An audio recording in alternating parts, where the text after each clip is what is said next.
This video explains moment area method. So we'll try to understand the theorems which are used in area moment method or moment area method. So as shown over here, we are having the simply supported beam subjected to uniformly distributed load.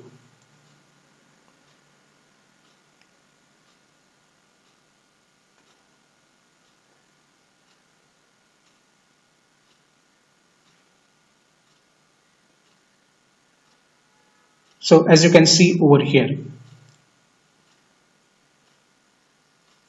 we are having the elastic curve, which is nothing but a deflection of this particular beam because of the loading which is provided. So we can consider any type of the loading over here.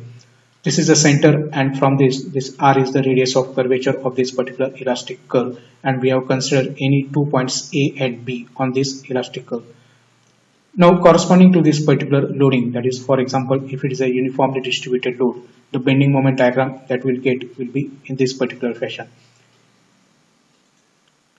So consider any 2 points A and B on this particular elastic curve and take projection of these particular points over here on the bending moment diagram, so that we'll get this area AB.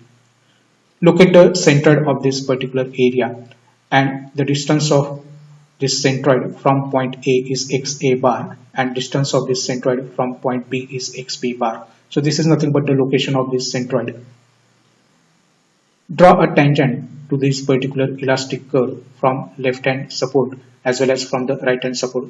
So the tangents, they are shown over here. So this is the first tangent which is drawn from the left hand support, and this is the another tangent which is drawn from the right hand support. They intersect over here, and this is the slope or the variation between A and B. Similarly, B and A, they will have the corresponding variation over here.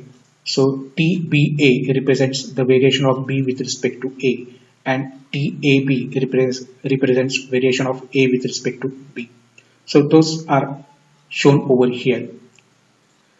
So first theorem, it states that the change in slope, so theta AB is nothing but the change in slope between these two tangents which are drawn to the elastic curve, is equal to the product of 1 upon EI and multiplied by the area of the moment diagram between these 2 points.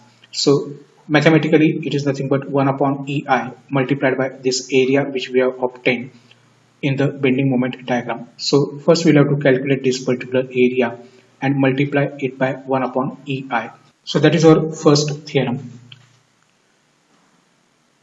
Now in the second theorem, the deviation of any point, correct? So just now we have seen that TBA represents deviation of B with respect to A, and TAB represents variation of A with respect to B. So both these are given by the product of 1 upon EI multiplied by the moment of the area. So we have to take the moment of the area. So if we want to find out deviation of B with respect to A, then 1 upon EI is multiplied by the moment of area AB about point B. So from CG, the distance between CG and B is XB bar or X bar B. So 1 upon EI multiplied by this area multiplied by the perpendicular distance, that is this particular X bar B. Suppose we want to find out the deviation of A with respect to B, then 1 upon EI is multiplied by the moment of this area about A. So the perpendicular distance between this CG and A is X bar A. So in this way we can find out the deviation of B with respect to A as well as variation of A with respect to B. So these are the theorems which are used in moment area or area moment method.